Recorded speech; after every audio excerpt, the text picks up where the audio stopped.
আজ সকালটা রুইনি বীজ, বুঝতেই পারছেন কী ধরনের বৃষ্টি হচ্ছে।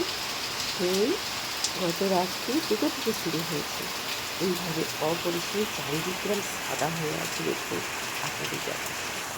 তো চলুন, নমস্কার, কেমন আছেন যে বন্ধুরা? আশা করি ভালো আছেন, সুস্থ আছেন, আমিও ভালো আছি। আপনাদের সুস্থতা কামনা করে সামনে নিয়ে এসেছিলাম আপনাদের অনেক স্বাগত। যে যেখান থেকে দেখছি দেশ হোক বিদেশ হোক, সকলকে আমার এই ছোট্ট চ্যানেলটাতে অনেক অনেক ওয়েলকাম। তো সকলে ভালো থাকুন, সুস্থ থাকুন, সদা সর্বদা হাসি খুশি থাকুন, এই কামনা নিয়ে আজকের ভিডিওটা শুরু করলাম। এই বৃষ্টিমুখর আকাশের দিকে তাকিয়ে এখনও বৃষ্টি পড়ে চলেছে অনবরত। আর আমি সকাল সকাল চলে এসেছি রান্নাঘরে। বৃষ্টি হোক, বাদল হোক, শীত হোক, বর্ষা হোক, হেমন্ত হোক, 6 ঋতুতেই আমরা সমান। আমাদের সেই একই টাইমে উঠতে হবে আর একই সময়ে শুতে হবে।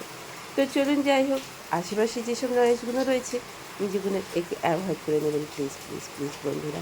তো আমি যে সময় এডিটিং করি আপনাদের বলেইছি, যখন সকালের দিকে সময় পায় বাড়ি থেকে সবাই চলে যায় সেই টাইমটাতে আমি এডিটিং করি। সকালবেলায় এসেই আগে রান্নাঘরটাকে একটু পরিষ্কার করে নিলাম, গ্যাস ট্যাসগুলো মুছে টুছে পরিষ্কার করে নিলাম। যদিও রাত্রে অল্প বিস্তর করে রেখে দিই, তো যেহেতু রাত্রির শেষ পর্যন্ত আমার ওভেনটা গরম থাকে, তখন আমার খুব একটা ওভেনটা মোছা যায় না। এই ওভেনগুলো গ্লাসের, আপনারা অনেকেই জানেন, আপনাদের জানাতে হবে না। তাই আমি মুছতে পারি না ঠান্ডা কোনো কিছু, মানে কিচেন ডাস্টারগুলো দিয়ে যদি ফেটে ফেটে যায়, অ্যাক্সিডেন্ট হয়ে যায়, সেই নিয়ে বাবি আমায় বারণ করেছে, মা কিছুতেই করবে না। আমাকে মাঝে মাঝে ভিডিও পাঠাবে, দেখেছো মা এরকম হয়, তাই সচেতন হও। তো যাই হোক, এবারে বেশ কিছুটা একেবারে চারিদিকটা মোছামুছি করে নিয়ে বাচ্চুবাবু বলছে অফিস যাব না, কিন্তু দেখছি যে জলের তোর বাড়তেই আছে। কিভাবে জল বাড়ছে বলো, কী করে অফিস যাব? রেনকোট পরে গেলে এই প্রচণ্ড ঝড়ের মতো হাওয়া দিচ্ছে, ভিজে যাব। তো যাই হোক, তুমি ভাতের হাঁড়ি নামিয়ে দাও, পরে রান্না করবে। তো যদি না যাওয়া হয় তো চাপিয়ে দিলাম চা। তো বাচ্চাবাবু আর আমি চাটা খেয়ে নিয়ে এইবার বেশ কিছুটা আধ কৌটো মতো ওটসটাকে আমি একটু ভেজে রেখে দিচ্ছি। এবার ভালো করে একটু ওটসটাকে ভেজে নেব। বেশ সুন্দর একটা, সুন্দর যে ওটসের ভাজার সুন্দর একটা ফ্লেভার বেরোবে, সেই টাইমে বেশ করে নামিয়ে রেখে ঠান্ডা করে আবার কন্টেনারে পুরে রেখে দেবো। অবশ্যই বন্ধুরা, আপনারা অনেকেই জানেন যে ঠান্ডা করে তবেই কন্টেনারে পুরতে হবে, নাহলে কিন্তু এই বর্ষার আমেজে এটা একদম ভেপসে যাবে, নষ্ট হয়ে যাবে ওটসটা। তাই আমি একেবারে ওটসটাকে ওই প্রত্যেকদিন একটু করে না ভেজে একটু ভাজলে কাঞ্চি মাঞ্চি হয়, খেতে খুব টেস্টি হয়, ভালো লাগে। তো যাই হোক, ভেজে নিচ্ছি। এতক্ষণ পর্যন্ত যেসব বন্ধুরা আমার সাথে আছেন, পাশে আছেন, আপনাদের অসংখ্য অসংখ্য ভালোবাসা, ছোট হলে অনেক অনেক আদর। দেশ বিদেশ যে যেখান থেকে দেখছেন, অনেক অনেক রিকোয়েস্ট রইল বা অনুরোধ রইল আমার ভিডিওটা সবটা জুড়ে একটু থাকার জন্য। তো সবটা জুড়ে থাকলে খুব আমারই আমারই উপকারটা হয় বন্ধুরা। তো আপনাদের অমূল্য সময় থেকে কিছুটা যদি আমায় একটু দেন, আশা করছি আজকের ভিডিওটা আপনাদের অনেক অনেক ভালো লাগবে। নতুন বন্ধু হলে একটা লাইক, কমেন্ট আর সাবস্ক্রাইব করে পাশে থাকার অনেক অনেক রিকোয়েস্ট রইল। আর পুরনো বন্ধুদের রইল লাইক কমেন্ট করার, তো আমার পাশে থাকার জন্য। বেশ করে সবজিটাকে পেঁয়াজ টিয়াজ সব কিছু দিয়ে আজকে একটু পেঁয়াজ টিয়াজ দিয়ে বানাবো। তেলটা অবশ্য একেবারেই কম, মিষ্টিটা না দিলেও চলবে, যেহেতু হেলদি অ্যান্ড টেস্টি এই ওটসের খিচুড়ি। এদিকে একটু গরম জল চাপিয়ে দিয়েছি, ওটসে দিয়ে দেবো ভালো করে মশলা, আনাজ সব কিছুর সঙ্গে। ওটসটাকে ভালো করে নেড়ে চুড়ে নিয়ে ওটসটাকে আমি গরম জল দিয়ে ওই বেশ কিছুক্ষণ 5 মিনিটের মতো করে নিয়ে আমি নামিয়ে নিলাম। কি সুন্দর দেখতে হয়েছে দেখুন, কালারটা কি সুন্দর হয়েছে। আপনাদের ভিডিওর কোনো অংশ যদি এতটুকু ভালো লেগে থাকে, আবারও বলছি লাইক কমেন্ট করে আমার পাশে থাকবেন। তো এই ইচ্ছা নিয়ে আজকের ভিডিওটা আবারও শুরু করেছি। একটা কমেন্ট আমাকে অনেকটাই অনুপ্রেরণা দেয়, যে এখান থেকে আমার বন্ধুরা আমাকে কমেন্ট করছেন, এমনকি বলছেন, অনেক বন্ধুই বলছেন যে আমার কী বলুন তো, গলার ভয়েসটা খুব সুন্দর নাকি, তাই জন্যই ভিডিও দেখতে ভালো লাগে। এই যে ছোট্ট ছোট্ট সুন্দর সুন্দর কমেন্টগুলো আমাদের বন্ধুদের অনেক অনুপ্রেরণা জোগায় একটা ভিডিও করতে। একটা ভিডিওর পিছনে আমাদের অনেকটাই কষ্ট থাকে। আমি অবশ্য এখনও অনেক কিছু শিখছি, অনেক কিছুই জানি না। তবে সবটাই আমি ইউটিউবের বন্ধুদের কাছ থেকে সকল কিছু আমি শিখছি। কারণ আমাকে শিখিয়ে দেওয়ার মতো কেউ নেই বন্ধুরা। তো এই বয়সে এসেও শিক্ষারও শেষ নেই। এটা আমি সদা সর্বদাই সকলকেই বলি, যে আমি এখনও শিখে যাচ্ছি অনবরত। যে টাইমটুকু পাই সারাদিনের এই পরিশ্রান্ত কাজের পরেও আমি শেখার চেষ্টা করি যেটুকু একটু সময় পাই। ফোন ছাড়া থাকতেই পারি না এখন। ফোন হয়েছে যেন আমাদের সর্বস্ব, খাওয়া পড়া সব কিছুটাই। তো চলুন বন্ধুরা, বাসন টাসনগুলো সবই মাজা ঘষা রেডি করে আছে। এই হাঁড়িটাই বাকি ছিল, হাঁড়িটাকেও মেজে ঘষে তুলে নিলাম।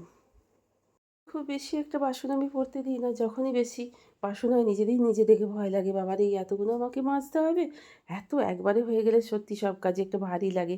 তো চলুন এবার বেসিনের এদিকটা সকালবেলা ওদিকটা করে নিয়েছি, একেবারে পরিষ্কার পরিচ্ছন্ন করে নিয়েছি। একদিন যদি একটু পরিষ্কার পরিচ্ছন্ন না করি না, বিশ্রী বিশ্রী কালো মতো হয়ে যায়। ওই যে বললাম না, যতই রেন্টেড হাউস হোক না কেন, তবু তো আমি থাকি, আমার মতো করে আমাকে সবটাই করে নিতে হবে। তো চলুন বন্ধুরা, এদিকটা এখানে পরিষ্কার পরিচ্ছন্ন করে বেসিনটাকে একেবারে মেজে ধুয়ে নিই। ঘরদোর পরিচ্ছন্নতা হচ্ছে একটা ওই পজিটিভিটির লক্ষণ। নেগেটিভিটি অনেক দূর হয়, বিশেষ করে রান্নাঘরটাকে যদি সুন্দর করে পরিষ্কার পরিচ্ছন্ন করে রাখা হয়। তবে কি বলুন তো বন্ধুরা, শারীরিক পরিস্থিতি খারাপ হলে অনেক সময় অনেক কিছুটাই আমাদের না করতে বাধ্য হতে হয়, কিন্তু আবার ঠিক আমরা দেখবেন উঠে পড়ে আবার শুরু করে দিই নিজের এই কাজগুলো। তো চলুন বন্ধুরা, বেশ করে আগে একটুখানি স্কচব্রাইটের সাবানটাকে লাগিয়ে নিয়ে একটু সুন্দর করে ভালো করে একটু রগড়ে দিলাম। কী সুন্দর পরিষ্কার হয়ে গেল দেখুন। আসলে এই ঘরটাতে এগজস্ট বা কিচেন চিমনি তো নেই বন্ধুরা, আমাদের উপায়ও নেই লাগাবার মতো। তো তাই কি বলুন তো, ভীষণই একটা গ্যাসের ওই চ্যাটচ্যাটে ভাবগুলো যদি একদিন অন্তর না করি না, একেবারে হাত টাত ব্যথা হয়ে যায় করতে। তো চলুন, অনেক বকর আপনাদের সঙ্গে করে ফেললাম। তো এইবার এখানটা পরিষ্কার পরিচ্ছন্ন হয়ে গেল, দেয়াল টেয়ালগুলো ধুয়ে মুছে পরিষ্কার করে নিলাম। স্নানের আগে সকল কিছু কাজকর্ম করে নিলাম এবং ফুলগুলোকেও তুলতে চলে এলাম। কী বলুন তো বন্ধুরা, স্নানের আগে ফুলগুলোকেও তুলে রাখি, নাহলে রোদ হয়ে গেলে কি ফুলগুলো কিরকম একটু মোছা হয়ে যায়। কিন্তু আজ একদমই রোদের দেখা নেই, একেবারে অন্ধকার টাইপ। তবে বাচ্চাবাবু অফিস চলে গেছে, একটুখানি যেই রোদের মতো একটু বৃষ্টিটা থেমেছে, বললো না কামাই করলে হবে না, বুঝতেই তো পারছেন। তো কামাই করলেই তো নিজেদেরই ক্ষতি, তাই না? আপনারা সেটা বলে দিতে হবে না। চলুন, ফুলগুলো তোলা হয়ে গেছে, বাদ বাকি ফুলগুলো দিদি দিয়ে দিয়েছেন। হরি হরি হরি হরে কৃষ্ণ হরে হে করুণা সিন্ধু ওং নমঃ শিবায়, ওং নমঃ শিবায়, ওং নমঃ শিবায়। ঠাকুর সকলের মঙ্গল করো, স্বামী সন্তান সমেত। দেখিয়েছিলাম মাছের ভীষণ সুন্দর একটা তেল বেরিয়েছে, তেল পটকা। তো আজকে ভাবছি এই তেল পটকার একটু তরকারি করে নেব। তো চলুন, তেল পটকাটাকে ভালো করে ছুরি দিয়ে কেটে, ওরে বাবা রে বন্ধুরা, দেখুন কিরম তেল বেরিয়েছে দেখুন। একটা রুই মাছ একটা ইলিশ মাছকেও হার মানিয়ে দিল। ইলিশ মাছে বন্ধুরা এখন আর সেইভাবে তেল বেরোয় না, তেল দিলে তবে ইলিশ মাছের তেলটা আমরা ইলিশ মাছের তেল ভাবে আমরা খাই। কিন্তু 1 কেজি একটা 750-800 ওজনের রুই মাছ থেকে কী ধরনের তেলটা বেরোচ্ছে দেখুন। এই তেলটা দিয়ে যদি এই তেল পটকা ভাবিকে করে দিই, তাহলে বুঝতেই পারছেন তো, আর শরীরটাকে আর ভাবি ধরে রাখতে পারবে না। ওরে বাপরে, শরীর খারাপ হয়ে যাবে। তাই আমি মা হয়ে এই তেলটাকে আমি ওকে কী করে খেতে দিই দেখুন। ওই বাটিটার প্রায় কিছু কম 1 বাটি মতো হয়ে গেল, এখনও কতটা তেল।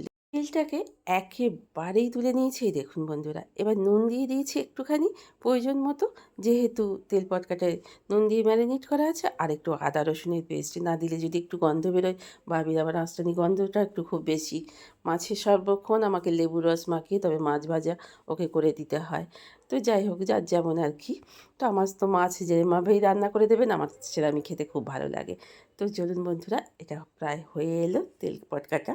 আর নিজের জন্য বানিয়ে নিলাম কচু, পেঁপে, আলু দিয়ে, 1 পিস মাছ দিয়ে, একটু কালো জিরে দিয়ে, লঙ্কা ছিঁড়ে দিয়ে, একটু সুন্দর করে পাতলা ঝোল। আর যা সুন্দর সেন্ট বেরোচ্ছে না বন্ধুরা, এরকম একদিন পাতলা ঝোল খেলে শরীর মন সবটাই খুব ভালো থাকে।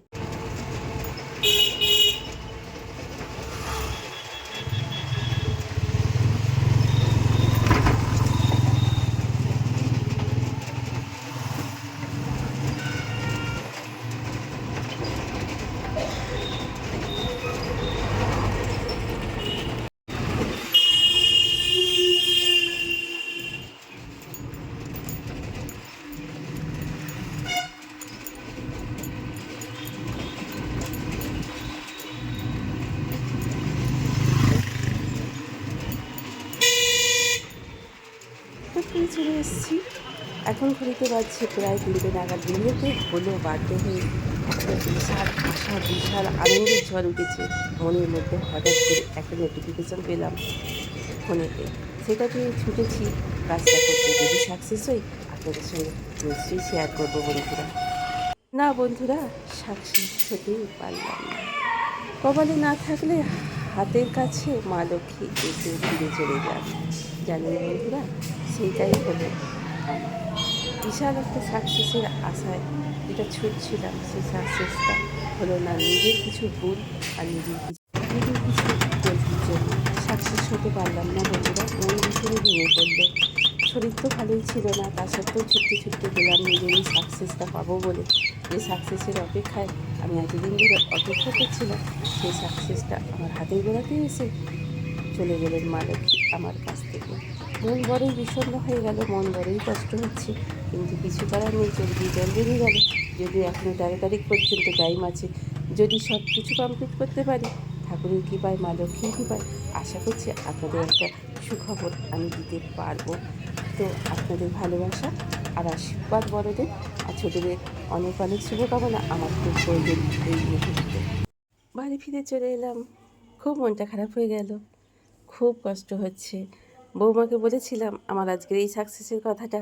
ও খুব আনন্দ করেছিল, বলছিল পাঠিয়ে দিতে হবে কাকিমা। তো খুব আনন্দের মধ্যে ছুটতে ছুটতে গেলাম, কিন্তু হলো না।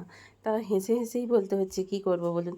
মা লক্ষ্মীকে আহ্বান করতে হবে হেসে হেসেই, যেহেতু সাকসেস হতে হবে। 13 তারিখ পর্যন্ত টাইম আছে, তারপর নিশ্চয়ই সাকসেস হলে আপনাদের সঙ্গে শেয়ার করব বন্ধুরা। কি বলুন? চিন্তি মনে মনে যদি মোর গৃহে জন্মে তনয়া বুঝবে সেই সত্য করে ছিন্ন করে দিয়া এত কই গেল যদি সাধি অঙ্গি করি কালেতে জন্মে কন্যা পরমা সুন্দরী সিন্নি দিয়ার কথা সাজিয়ে বুঝল সুপাত্র দেখি সাধু কন্যা বিবাদল কত বলে সাজায়া সাতখানি তরি জামাতা লইয়া সাধু যাই তোরা করি দক্ষিণে পালনে ছিল রাজা কলানিধি সেই দেশে সদাগর নামাইল বিধি নিবে সম্ভাষা থেকে তরুণী চাপিয়া বিপত্তি ঘটলে সিংহী নদিয়া রাজার ভান্ডারতে যত ধন দেওয়া ছিল ঋষিমন্ত্রে সাধু নৌকায় পূর্ণ হইল চরমতে মশন হয়ে যায় পাত্র নেতা ধুয়ে প্রাণ পায় কারাগারে বন্দি তারা থাকে 2 জন কি করি দুঃখের। সন্ধ্যেবেলায় ব্যাংক থেকে ফিরে এসে প্রতিবেশীর বাড়িতে আজকে রাখি পূর্ণিমা, রাখি উৎসবে পূর্ণিমা পড়ে গেছে যেহেতু, সত্যনারায়ণ পুজোতে নেমন্তন্ন ছিল, এলাম। চলুন বন্ধুরা, সব মিলিয়ে আজকে ভিডিওটা একটু বড় হয়ে গেল আপনাদের সকল কিছু জানাতে, শোনাতে, দেখাতে। তো এইখান থেকেই বাবার পুজোর কথা শুনতে শুনতেই ভিডিওটা আজকে এইখান থেকেই শেষ করে ফেললাম। খুব খুব খুব ভালো থাকুন, সুস্থ থাকুন, হাসি খুশি থাকুন। তবে আমার সাকসেসের জন্য আপনারা একটু শুভকামনা জানাবেন। তো এই কামনাই করি বন্ধুদের কাছ থেকে। সকলে খুব খুব খুব ভালো থাকুন, সুস্থ থাকুন, হাসি খুশি থাকুন।